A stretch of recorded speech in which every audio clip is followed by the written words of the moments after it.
అలసిన వానికి ఊరడించు మాటలు. సహోదరుడు భక్తసింగ్ గారి పరిచర్య నుండి సేకరించిన అనుదిన ధ్యానములు.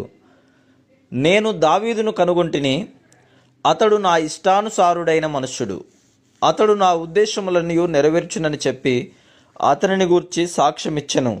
అపోస్తుల కార్యములు 13వ అధ్యాయము 22వ వచనం.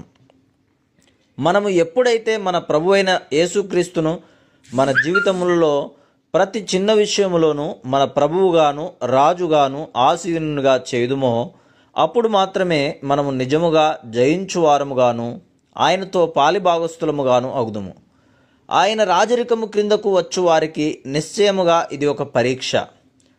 ప్రతి చిన్న విషయములోనూ వారు ప్రభువు ద్వారా నడిపించబడవలనని కోరుదురు. ఇతరులైతే తమ స్వంత జ్ఞానము ద్వారా నడిపించబడుదురు. కావున దావీదు తన జీవితకాలమంతటిలో దేవుని యొద్ద విచారణ చేసినట్లు చూచుదుము. అబ్నేరు సౌలు యొక్క కుమారుని రాజుగా చేయుట కొరకు తన స్వంత శక్తిపై తన స్వంత జ్ఞానముపై ఆధారపడెను. అబ్నేరు దేవుని చిత్తమును వెదికినట్లుగా ఎక్కడనూ రాయబడలేదు. తన స్వంత వివేకంపై ఆధారపడెను. అతడు దావీదును ఓడించుటకు ఒక అవకాశము కొరకు ఎదురు చూచుచుండెను. అందుచేతనే యోవాబును యుద్ధమునకు ప్రేరేపించెను. 2 సమూయేలు 2వ అధ్యాయము 14-17 వచనములు. అతడు దావీదు సేవకుల సమక్షములో కొట్టబడినప్పటికీ అతడు దానిని అంగీకరించలేదు. ఎవరైతే దేవుని ఇంటిలో అధికారము కొరకు ఆధిపత్యము కొరకు బలమైన కోరిక కలిగి ఉందురో వారు స్వకీయ లాభము కొరకు దేవుని ఇంటికి గొప్ప నష్టము కలిగించువారుగా ఉన్నట్లు మనం చూస్తున్నాం. కొంతమంది అధికారము కొరకు, డబ్బు కొరకు, పేరు ప్రఖ్యాతుల కొరకు, పెద్దరికము కొరకు కోరిక కలిగిన వారుగా ఉన్నారు. అందుచేతనే అనేక మందిరములలో ఆత్మీయ నష్టమును చూస్తున్నాం. మన హృదయములలో యేసుక్రీస్తు ప్రభువును రాజులకు రాజుగాను ప్రభువులకు ప్రభువుగాను ఆసీనునిగా చేయుట ద్వారా పూర్తిగా ఆయన అధికారము క్రిందకు మనం వచ్చదాం. ఈ విధముగా ఆయన మనలను ఎప్పటికీ రాజులుగా ఉండునట్లు చేయును. ప్రకటన గ్రంథము 5వ అధ్యాయము 10వ వచనం.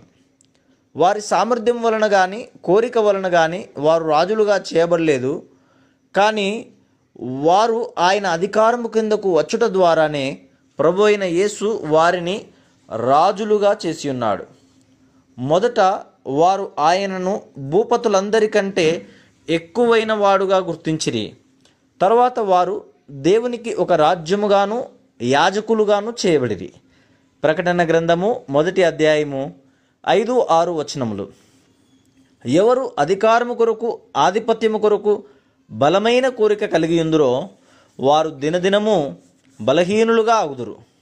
ఎవరు దీనత్వముతో ప్రభువును సేవించుదురో వారు క్రమముగా గణపరచబడి ఉన్నతమైన స్థానమునకు తీసుకొని రాబడుదురు.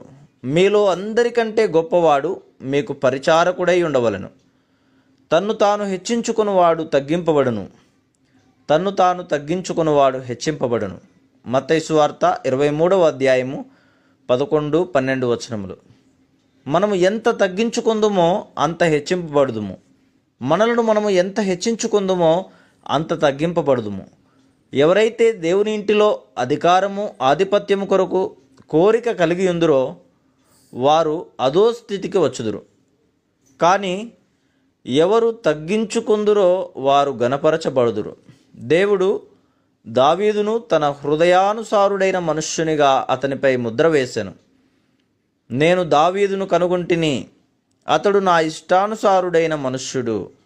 అతడు నా ఉద్దేశములన్నీ నెరవేర్చునని చెప్పి అతనిని గూర్చి సాక్ష్యమిచ్చెను. అపోస్తుల కార్యములు 13వ అధ్యాయము 22వ వచనం. అతని తప్పిదములు ఎన్ని ఉన్నప్పటికీ ఇది దావీదులోని గొప్ప సుగుణము. మనము కూడా ప్రతి చిన్న విషయములోనూ దేవుని చిత్తము జరిగించుటలోని రహస్యమును నేర్చుకొనవలెను. హృదయపూర్వకముగాను ఆనందముగాను ప్రభువు ఆధిపత్యము క్రిందకు రాజరికం క్రిందకు వచ్చి ఆయనచే ఏలబడి నడిపించబడవలెను, స్వాధీనపరచబడవలెను.